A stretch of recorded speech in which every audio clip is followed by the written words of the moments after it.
He cannot let them get on top of those skirmishes. And they are. The skirmishes are going to get obliterated by the Axemen. Welcome back, guys, to yet another 1v1 casted game. Today we have Lakota versus Mexico, and playing in the color blue we have Lazarozvez. I probably mispronounced the name, so sorry about that. But he's playing as Mexico today, and in the bottom side of the map, playing in the color red, we have Shekler playing as Lakota. So it's going to be an interesting matchup. I feel like any game that has a Mexico in it is going to be a very unpredictable game, just considering there's still a bit of a newer civ to the game.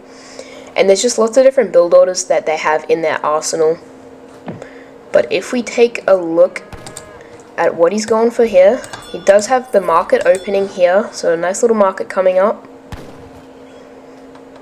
We'll take a look at everyone's deck in a sec here as well, as he does find a cheeky little treasure like this. He may walk straight past it though. I don't really understand. No, he does pick it up. I don't understand. Like, sometimes when I'm playing 1v1s, you'll have people that just completely skip over these treasures. And if you think about it, it's not really like, it's only a positive for you. You're just getting a cheeky little free treasure. As we do have the Lakota Explorer exploring up this side of the map. One thing that is going to make Lakota very strong in the early game is this Explorer, because look how much ground he has already been able to cover with his Explorer. He does also have a blowgunner, which has helped him explore a bit, but just the difference, if you take a look at how much Lakota has explored versus how much Mexico has explored, it's just one thing that is going to help you out, especially on maps that have lots of like hunts and stuff, or lots of animals you can collect, like llamas or cows or whatever. This Explorer is definitely going to be a big advantage. I don't think on the map we have today there is any collectible animals, but still something that is going to aid Lakota a lot here. In this game that we have today, guys, it is a very, very entertaining one. We can see the might of Lakota versus the might of Mexico. I think one thing that I really like about this map is just like the terrain. It's really nice. I love these plateaus here as well. It's a very beautiful map. But anyways, enough rambling from me. We'll take a look at some of the decks here. No decks up yet, as we do have a house coming up here from Mexico. So he's going with one house and a market. What kind of upgrades does he have in his market? Doesn't say he's got anything yet. And if we take a look at his deck, I'm not gonna lie, don't know a whole lot about Mexico, but from the looks of it, a reasonably standard deck. I think the Insurgentes, I believe that's how you pronounce it, these guys are absolutely insane, especially for those early game rushes. They're kind of like Strelets, how you can just mass up so many of them, and it's just hard to deal with in the early game.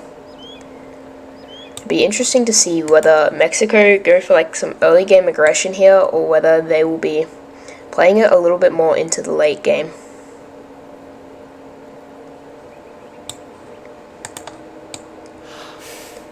Both explorers kind of clashing a little bit there, but both of them happy just to back away. Potentially he's going for this coin treasure.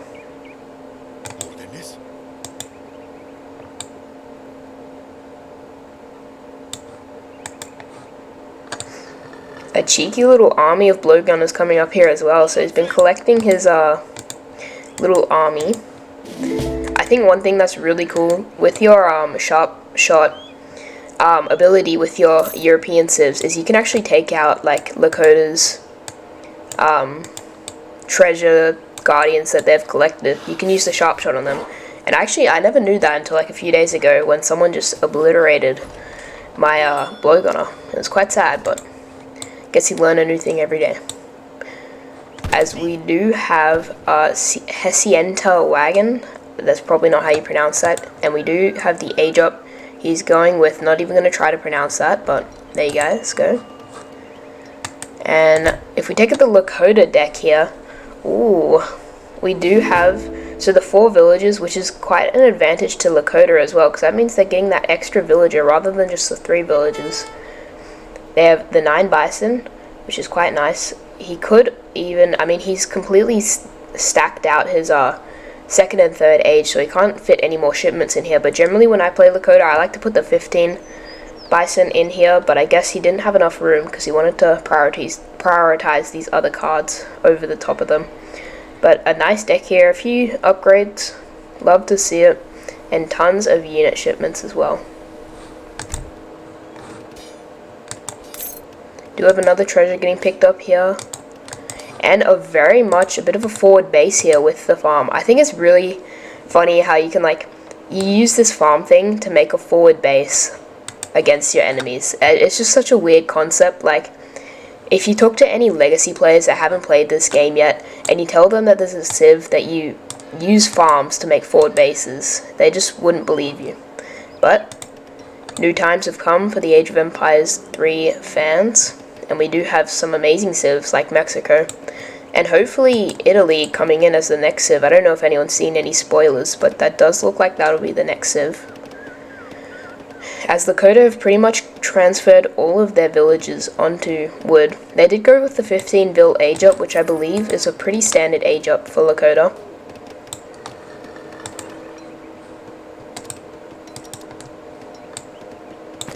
As he is saving an age up here, it'll be interesting to see what he goes for first.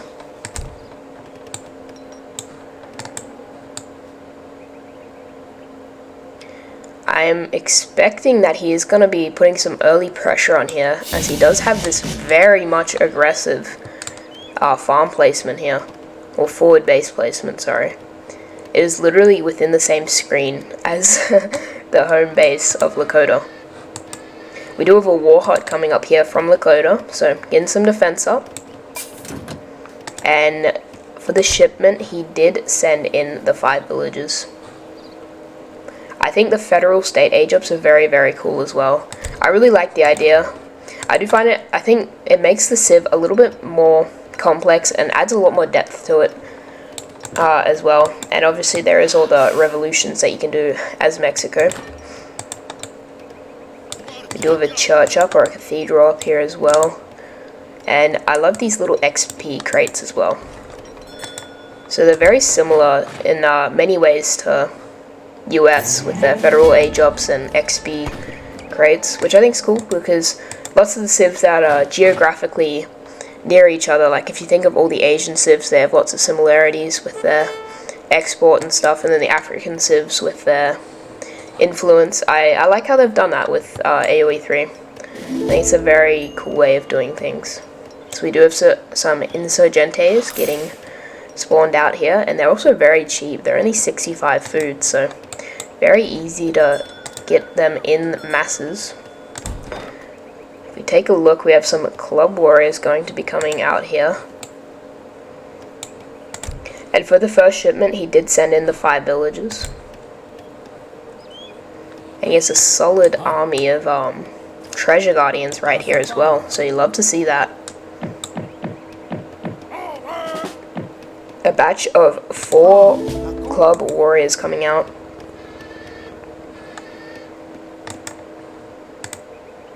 We do have the second explorer here as well from Mexico. Looks like he'll be going for this 100 food treasure. And from Lakota we have the 4 axe riders, so some potential raiding going to be happening here. Some insurgentes doing a little bit of scouting.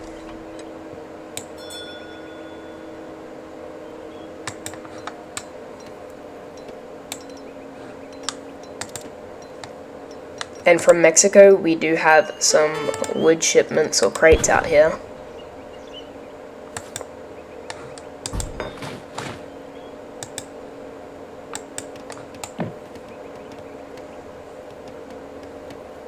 Nice little army coming up here as well from Lakota.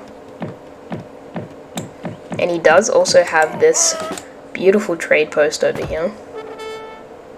And this map is reasonably symmetrical as well, because we do have the 2 trade post lines on either side. As we have some conflict here, some insurgentes trying to take out Smoke This, the name of the explorer. Although they are going to get pushed back by the club warriors and all of the bowmen.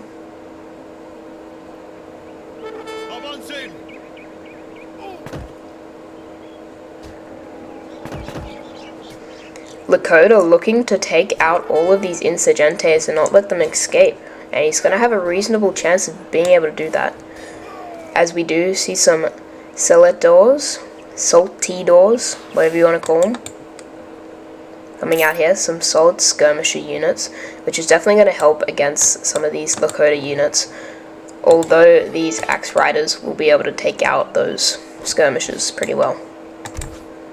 Another shipment available here. It'll be interesting to see what he sends, and he sends the 10 insurgentes, keeping the skirmishers at a distance here, because he knows that those axe riders will eat him up.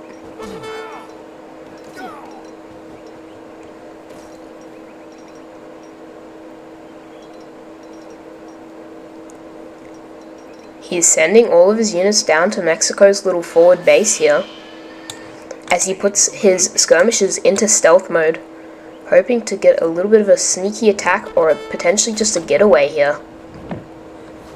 Even more bowmen coming through the back here.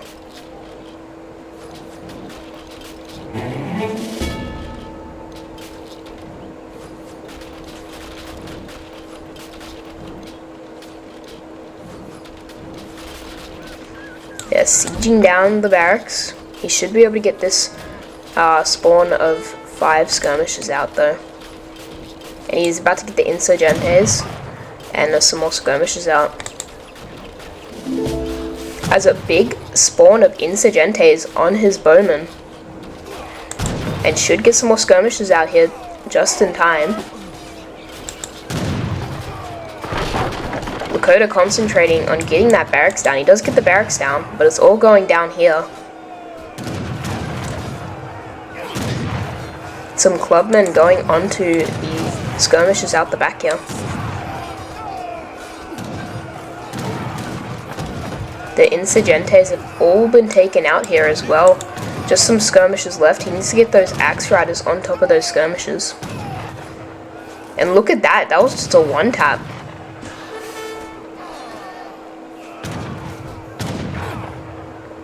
It looks like Lakota is going to come out on top here, although there is some more skirmishers coming out. Be interesting to see if he continues to bring them out here, or if he switches his unit shipments to his base. I think he really should switch them to the base, but we'll see what happens here.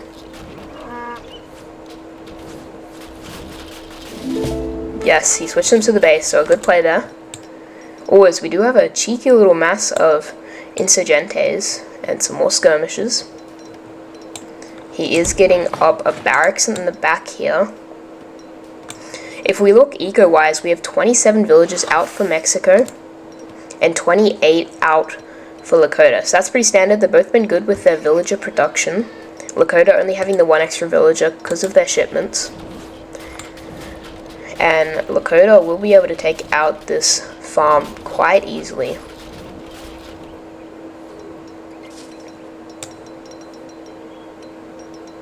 They did send in economic shipment, boosting gather rates for hunts. And we do have a stable coming out here as well.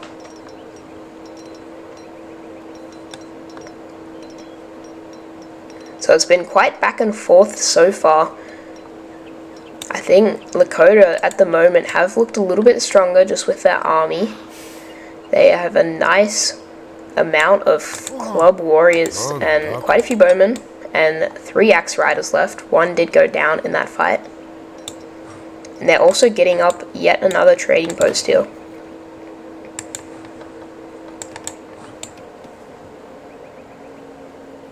And score-wise, both players fairly even.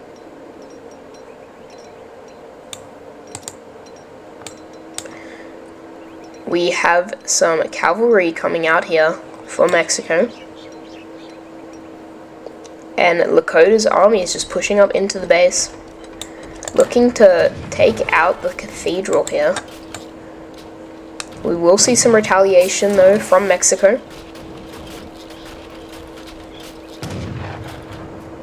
Looking to siege down this house maybe instead, and they are sieging it down really fast.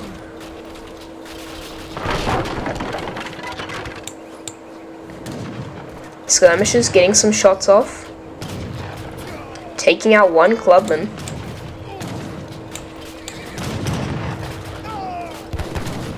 He did bring his war chief back in here for the bonus for his units.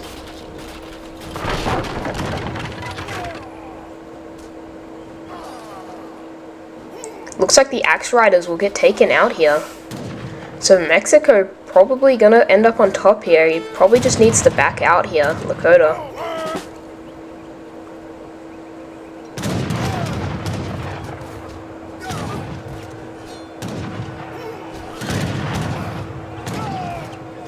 Takes out one horseman, manages to take out the second as well, but there's even more on top here. And it looks like Mexico are going to clean up pretty comfortably here.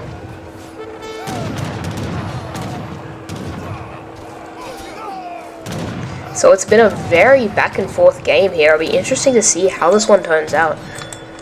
Both players getting some big hits on either team, or on either opponent, sorry. As we do hit the 10-minute mark.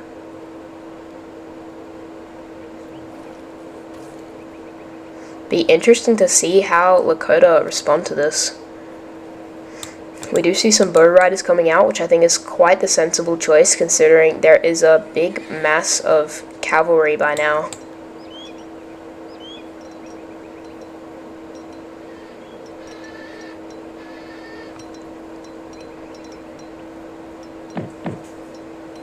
But Mexico continues to produce lots of skirmishes and cavalry. They did send in the 700 coins, so potentially looking to get an age up here as well. And Mexico's score is starting to skyrocket above Lakota's as well. Mainly just due to Lakota not having as much army now after that fight. I think economically, I think eco-wise they're both fairly even, both on 33 villages. Both gathering at decent rates. Interesting to see what he puts in here, and he puts in the cavalry damage, which is probably a good call considering he does have a decent little mass of cavalry out here now. Just be interesting to see what Mexico's next play is going to be. Will he go with a bit of aggression, or is he going to hold back and just let himself build up? Lakota have both the trading posts, and they're getting wood from both of them. 41 wood to be exact. So that's quite a nice little gathering right there, although it does look like Mexico is going to try to siege out the trading posts. So it really does look like Mexico are starting to get on top a bit here. Their army is looking quite nice. And score-wise, they're starting to really get on top of Lakota.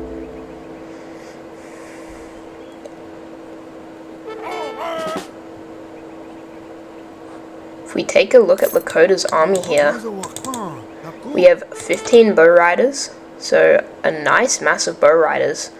They are gonna discover these skirmishes here. Managing to take out one skirmisher, but they do also lose a bow rider here. And these skirmishers are gonna absolutely obliterate the bow riders, so they gotta be careful.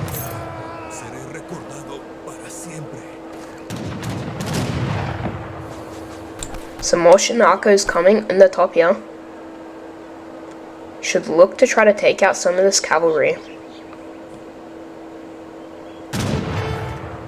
But even more skirmishers in here as well. Just trying to get some trades off here. And he should be able to take out some of these skirmishers, but there's even more below. So he probably needs to regather a little bit here.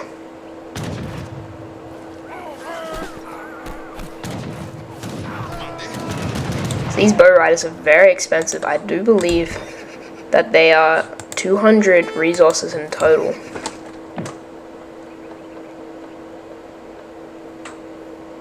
He has a big stockpile of food, but not as much gold to spare. And it looks like he's potentially going to look for some raids up the top here in Mexico's base. Mexico being very proactive though, and pulling the settlers off the coin there, so a good play there. That was very well thought out. And he's forcing Mexico to bring all of his army back to his base. But he will continue to try taking... No, he decides that he's going to pull out here. But he did get the one trading post down. Only one remains. And he does have a second stable up here. Oh, as we do see Lakota just running their cavalry straight through Mexico's base.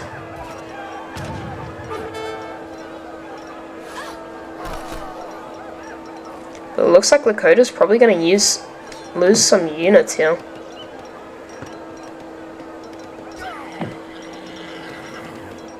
Taking out a few settlers, but probably not enough to make the trade worth it. Looks like he may even lose all of his bow riders here, if he doesn't be careful. They've all just been snared there, moving really slow. As even more bow riders coming in, but they're just going to get taken out instantly. Big hits on those bow riders.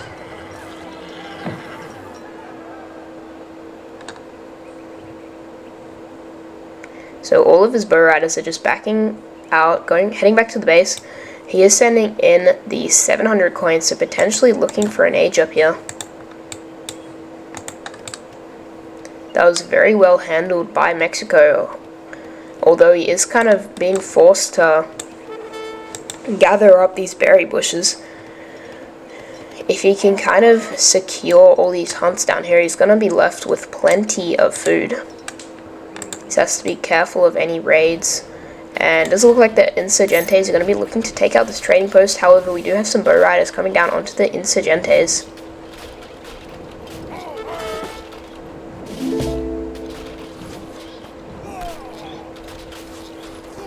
And the bow riders are going to easily take out the insurgentes, just cleaning them up here. We do have a big mass of cavalry moving down. Be interesting to see how Lakota's going to play this, because he's definitely outnumbered by a fair margin. He has a mass of 19 bow riders.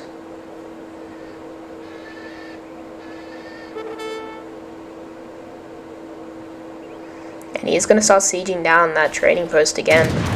But these bow riders are going to be met with a ton of skirmishes. And the skirmishes are dealing big damage here. So the cavalry's going in as well. This does really not look good for Lakota.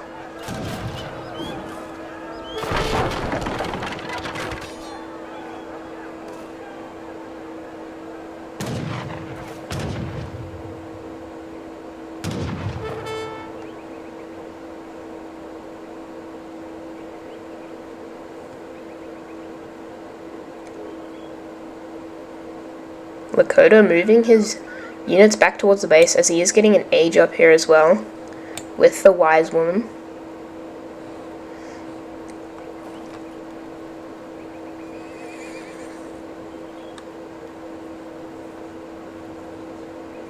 Does look like he's going to be producing quite a bit of XP through his community plaza here. And tons of bow riders out here, 21. Some villagers moving up here. Potentially, yeah, to get this gold here.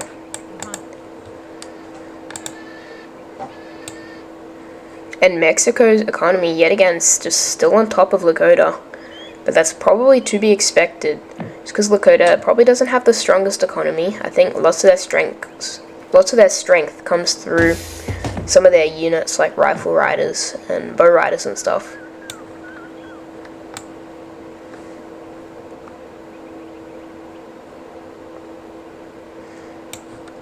If we look at what Mexico is doing here though, some more units coming out here, some more skirmishes. And they are also getting that age up as well.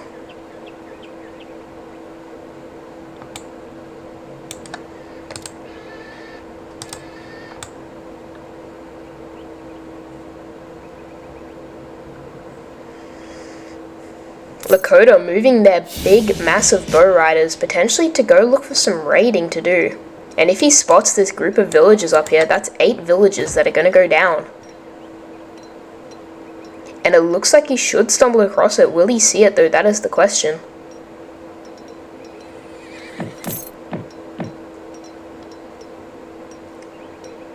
The bow riders are right on top of these villagers right now, and he does spot it. So he's going to be able to take out 8 villagers here with absolute ease. It's going to be a huge hit to Mexico's economy, and wow, that was brutal. Although we do have Mexico retaliating with a big army going straight into Lakota's base here. A completely undefended base as well. See what Lakota's response is going to be. He's looking to get out some bow riders here. And he's getting some TPs up, which is very, very good. And he is bringing his bow riders back from Mexico's base.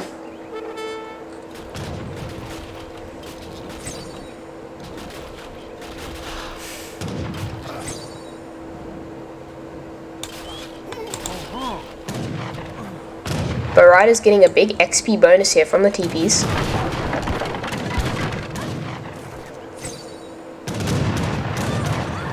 Some raids going on the villages, but this is where it's all going to go down. This fight here pretty much single-handedly decides what's going to happen.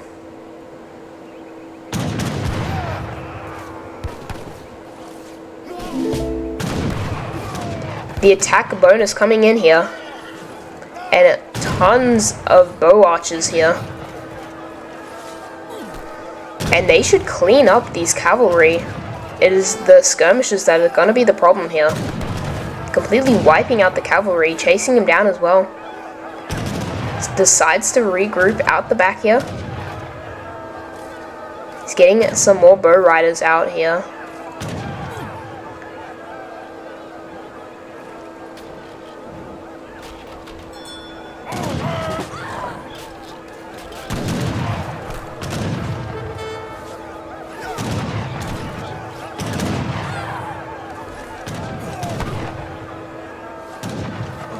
There's just bow riders all over the place.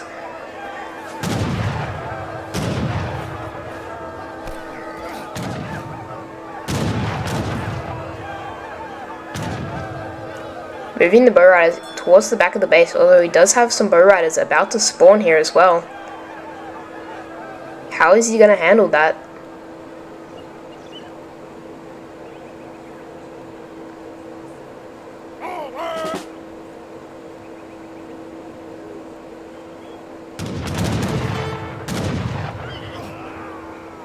Getting one bow rider down there. Will they look to start sieging some of these stables? If we take a look at Mexico here, they do have 5 dragoons coming in, which will be very helpful in countering these bow riders. As a ton of bow riders out here. Neither player really doing a whole lot here, although they are going to spot the 4 villagers down the back here. He should be able to get them all as well. If we look villager wise, Mexico only with 36 villagers and Lakota with 37, so there's been lots of raids throughout this whole game, kind of preventing either of their economies to really boom, although Mexico's still on top score wise.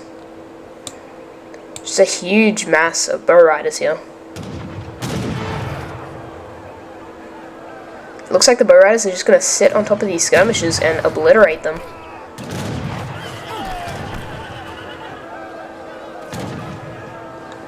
Though we do see some raiding with the cavalry out the back here. And he's just going to run straight into Lakota's base.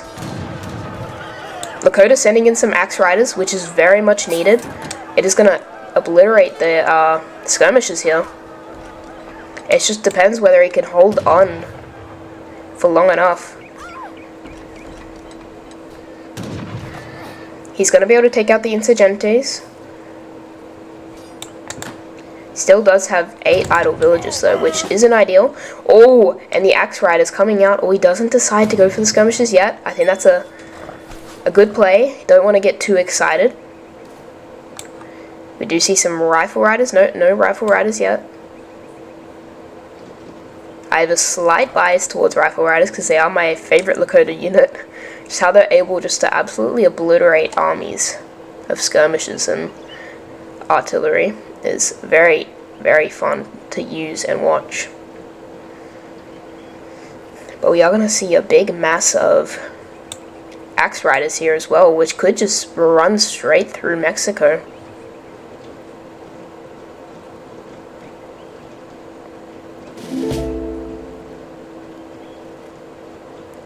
Do have some Axe Riders, some extra ones, and he's still training up quite a few Axe Riders. If we look at Mexico to see what he is doing here, just still getting out lots of skirmishes. Oh my goodness, and there is 10 villages here, I believe, that are probably gonna get taken out. He's starting to raid on the top, and he's gonna flank around from behind and just trap them all in there. What is Lakota gonna do here? Is Lakota just gonna go straight back into Mexico's base? That is the question. It is all really going down here. I want to take a look at how many Axe Riders there is. There's 18 Axe Riders and 26 Bow Riders. My goodness. All these villages have just gone down. He's pretty much just given up here. But this massive cavalry, jeez Louise, man. This is one of the games where you just really do not know whatsoever who is going to win. It is just so back and forth here. But I don't know how he's going to take out this huge army. He's done a pretty decent job of just keeping his bow riders alive throughout the whole game. But this has just been so back and forth. I think at many points I've thought one player was going to win, and then 2 minutes later I'm thinking the other player. But wow, that is a lot of Axe Riders, and even more coming out here. He's looking to try to raid, and how many villages? That is quite a few. 10 plus villages in there, probably closer to 20. And if we take a look at, oh my goodness, he's body blocking. We love to see that. Every AoE 3 commentator just absolutely loves a good old body block. And that is so many villages getting taken out here. My goodness. What a play. And he's taking out houses as well. So he's getting raided in 2 different places. And he just doesn't know how to deal with it, Mexico. I think honestly Mexico should have just gone in and retaliated by taking out their base there. But we do have a ton of Axe Riders coming in here. And more Axe Riders coming in from the top. My goodness. Axe Riders fighting the Dragoons. Not able to get any of them down yet though. And the Axe Riders may just go straight in and try to take out everything. Oh, going in for the skirmishes. He cannot let them get on top of those skirmishes. And they are. The skirmishes are going to get obliterated by the Axemen. And more bowmen coming up through. Wow guys, this is all going down here. This is absolutely insane. Lakota is just absolutely obliterating Mexico here. Just pure strength. Mexico's going down, man. Lakota's got this one in the bag. He's played the long game. He's made it him wait all game. And looks like Lakota's gonna win here. Okay, so we had a slight bug in the recording. I don't know why, but the end of the game cut off. But they pretty much just declared it right there. It was GG, and Lakota did come out on top, but that was a very interesting game. It was so back and forth throughout the whole entire game. But I hope you guys did enjoy that video, and if you did, please make sure to like and subscribe, as it really does help out the channel, and I will see you guys in the next one. Bye!